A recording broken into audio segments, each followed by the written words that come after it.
We are with Mike Freeze. And Mike, can you give us an update as to where you guys are right now? We are in Peoria, Illinois.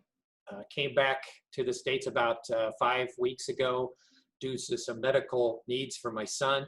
He had some emergency surgery, and we would have loved to have gone to Thailand or Singapore to further up treatment, but all the doors for everywhere in Asia is closed, so the only option we had was to come back to the States. And it wasn't our first choice, but Thursday we decided, boom, we're leaving on Friday. So we left with about 36 hours notice and flew back to the States.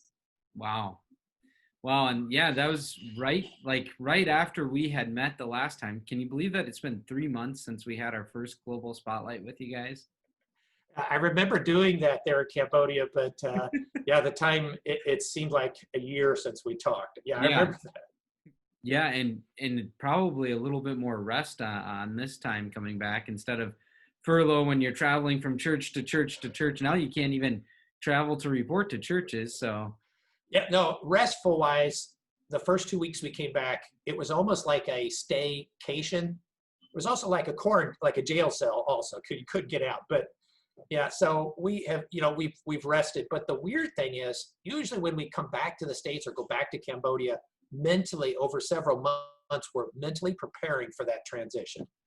And when we came back this time, we had all of 36 hours, 48 hours, we really realistically, and we're in the States and the weather's changed. And, it's like we took, from science fiction, we just went boom and we were there again. It was emotionally, it was just so weird than anything we've ever gone through before. And, but yes, we're resting in some ways. We're eating pretty good. So, yeah, we're getting rest. So what does ministry look like for you guys right now? Okay, ministry today, this week, even before we came back to the States, our main ministry was just a meeting one-on-one with two Cambodians, one over the phone and one via Zoom right now. And we're actually on Facebook Messenger, and we're just doing Bible studies with them globally, 12 hours apart. And then I'm editing some of the sermons that I recorded a year ago and putting those out there on Friday, Saturday. So some of those that sometimes come to our church would have at least a message to listen to on Sunday. So though my videos that I'm posting on Facebook are me and Kamai in Cambodia, I'm still here in America, actually. So but we're thankful that everybody in Cambodia is on Facebook, all my neighbors, people that will work in church. There's an older lady that we minister to who's that can't figure out a smartphone. She's 70. And so we actually have to call her and we do a Bible study, sing songs with her over the phone. Oh, and we have to get creative with the headphones because there is a lag on our singing and her singing. But her family, we actually did that before we came back because her family did not want her to see us as foreigners, because Cambodians are very suspicious of Westerners transferring the virus. So right. Even though they think it's just Westerners that are passing it. And so we were doing that even before we came back to the States with her. And you guys were meeting with a young lady who had fallen ill at that point as well. And so your wife was calling and talking to her. How is she doing? She's much better health-wise. Right. She isn't as plugged in to really studying or praying with my wife, which we're sad about. It's the phone of her older sister, a Facebook account of her older sister. So my wife's actually been able to connect with the older sister and talk with her some. They're not really interested in spiritual things, but they really like the relationship with Michelle. So she connects with them every other week or so. Okay. Well, we'll continue to pray for them as well. How else can we be praying for you guys, Mike?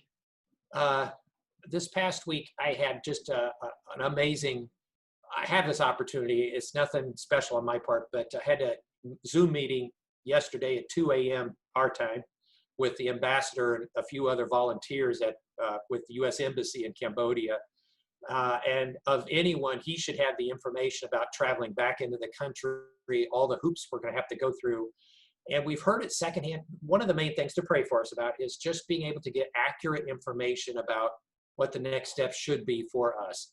45% of the embassy personnel flew back to the States, he said, and none of them have come back yet, which I'm thinking July, maybe August, that we'll be able to return. Now, we can technically return now, but there are several things that are unknowns, and we don't want to be the guinea pig. For example, the Cambodian government wants to have a proof of $50,000 worth of health insurance before they'll let foreigners into the country.